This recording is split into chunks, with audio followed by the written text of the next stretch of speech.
I want to start with a story, a la Seth Godin, from when I was 12 years old. My Uncle Ed gave me a beautiful blue sweater, at least I thought it was beautiful, and it had fuzzy zebras walking across the stomach and Mount Kilimanjaro and Mount Meru kind of right across the chest that were also fuzzy. And I wore it whenever I could, thinking it was the most fabulous thing I owned. Until one day in 9th grade, when I was standing with a number of the football players, and my body had clearly changed, and Matt Mussolino, who was undeniably my nemesis in high school, said in a booming voice that we no longer had to go far away to go on ski trips, but we could all ski on Mount Novogratz. And I was so humiliated and mortified that I immediately ran home to my mother and chastised her for ever letting me wear the hideous sweater. We drove to the Goodwill, and we threw the sweater away somewhat ceremoniously, my idea being that I would never have to think about this sweater nor see it ever again. Fast forward, 11 years later, I'm a 25-year-old kid working in Kigali, Rwanda, jogging through the steep slopes, when I see 10 feet in front of me a little boy, 11 years old, running toward me wearing my sweater. And I'm thinking, no, this is not possible. But so curious, I run up to the child, of course scaring the living bejesus out of him, grab him by the collar, turn it over, and there is my name written on the collar of this sweater. I tell that story because it has served and continues to serve as metaphor to me about the level of connectedness that we all have on this earth. We so often don't realize what our action and our inaction does to people we think we will never see and never know.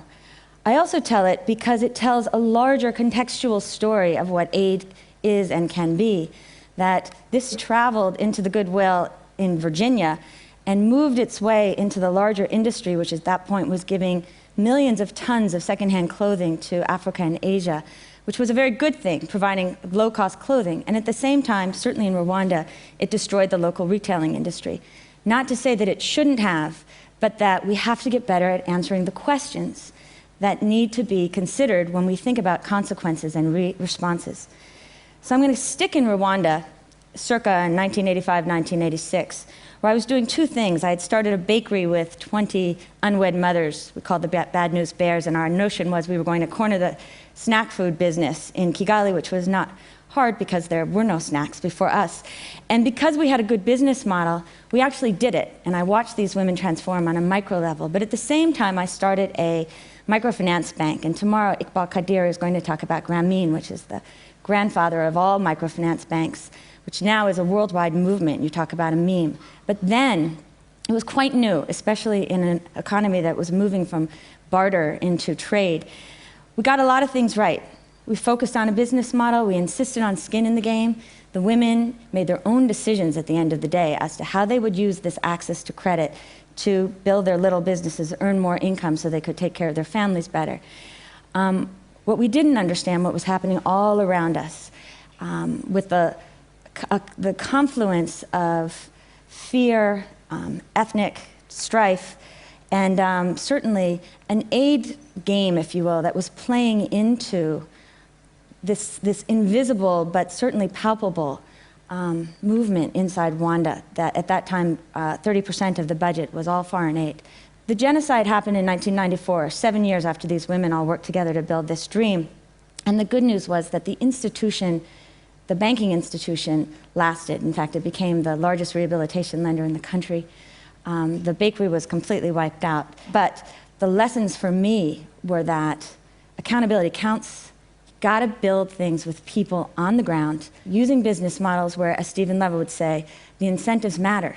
Understand, however complex we may be, incentives matter. So when Chris raised to me how wonderful everything that was happening in the world, that we were seeing a shift in zeitgeist. On the one hand, I absolutely agree with him. And I was so thrilled to see what happened with the G8, that the world, because of people like Tony Blair and Bono and Bob Geldof, the world is talking about global poverty. The world is talking about Africa in ways I have never seen in my life. It's thrilling. And at the same time, what keeps me up at night is a fear that we'll look at the victories of the G8, $50 billion in increased aid to Africa, $40 billion in reduced debt, as the victory. as more than chapter 1, as our moral absolution. And in fact, what we need to do is see that as chapter 1, celebrate it, close it, and recognize that we need a chapter 2 that is all about execution, all about the how-to. And if you remember one thing from what I want to talk about today, it's that the only way to end poverty, to make it history, is to build viable systems on the ground that deliver critical and affordable goods and services to the poor in ways that are financially sustainable and scalable. If we do that, we really can make poverty history. And it was that whole philosophy that encouraged me to start my current endeavor called Acumen Fund, which is trying to build some mini blueprints for how we might do that in water, health, and housing in Pakistan, India, Kenya, Tanzania, and Egypt. And I want to talk a little bit about that and some of the examples so you can see what it is that we're doing. But before I do this, and this is another one of my pet peeves, I want to talk a little bit about who the poor are, because we too often talk about them as these strong, huge masses of people yearning to be free, when in fact, it's quite a amazing story. On a macro level, 4 billion people on Earth make less than $4 a day. That's who we talk about when we think about the poor. If you aggregated it, it's the 3rd largest economy on Earth, and yet most of these people go invisible. Where we typically work is people making between $1 and $3 a day. Who are these people? They are farmers and factory workers. They work in government offices. They're drivers. They are domestics. They typically pay for critical goods and services like water, like healthcare, like housing, and they pay 30 to 40 times what their middle-class counterparts pay. Certainly where we work in Karachi and Nairobi. The poor also are willing to make and do make smart decisions if you give them that opportunity. So 2 examples. One is in India, where there are 240 million farmers, most of whom make less than $2 a day. Where we work in Aurangabad, the land is extraordinarily parched. You see people on average making 60 cents to $1. This guy in pink is a social entrepreneur named Amitabh. What he did was see what was happening in Israel, larger approaches, and figure out how to drip irrigation, which is a way of bringing water directly to the plant stock. But previously, it's only been created for large-scale farms. So Amitabh took this and modularized it down to an eighth of an acre.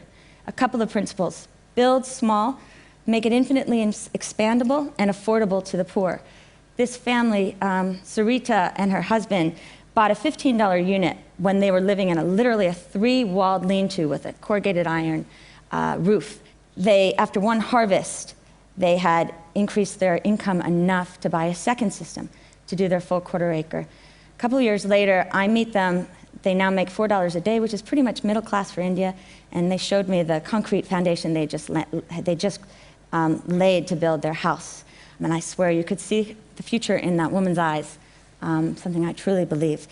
You can't talk about poverty today without talking about malaria bed nets, and I again give Jeffrey Sachs of Harvard huge kudos for bringing to the world this notion of his rage. For $5, you can save a life. Malaria is a disease that kills 1 to 3 million people a year. 300 to 500 million cases are reported. It's estimated that Africa loses about $13 billion a year to the disease. $5 can save a life. We can send people to the moon. We can see if there's life on Mars. Why can't we get $5 nets to 500 million people? The question, though, is not, why can't we? The question is, how can we help Africans do this for themselves? A lot of hurdles. 1, production is too low. 2, price is too high. 3, this is a good road right near where our factory is located. Distribution is a nightmare, but not impossible. We started by making a $350,000 loan to the largest traditional bed net manufacturer in Africa so that they could transfer technology from Japan and build these long-lasting 5-year nets. Here are just some pictures of the factory. Today, 3 years later, the company has employed another 1,000 women. It contributes about $600,000 in wages to the economy of Tanzania. It's the largest company in Tanzania. The throughput rate right now is 1.5 million nets, 3 million by the end of the year. We hope to have 7 million at the end of next year. So the production side is working. On the distribution side, though, as a world, we have a lot of work to do. Right now, 95% of these nets are being bought by the UN and then given primarily to people around Africa. we're looking at building on some of the most precious resources of Africa, people, they're women. And so I want you to meet Jacqueline, my namesake, 21 years old. If she were born anywhere else but Tanzania, I'm telling you, she could run Wall Street. She runs 2 of the lines and has already saved enough money to put a down payment on her house. She makes about $2 a day. Is creating an education fund and told me she is not marrying nor having children until these things are completed. And so when I told her about our idea that maybe we could take a Tupperware model from the United States and find a way for the women themselves to go out and sell these nets to others, she quickly started calculating what she herself could make and signed up. We took a lesson from IDEO, one of our favorite companies, and quickly did a prototyping on this.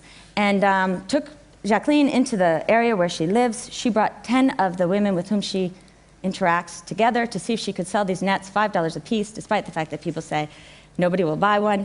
And we learned a lot about how you sell things, not coming in with our own notions, because she didn't even talk about malaria until the very end. First, she talked about comfort, status, beauty. These nets, she said, you put them on the floor, bugs leave your house. Children can sleep through the night, the house looks beautiful, you hang them in the window, and we've started making curtains.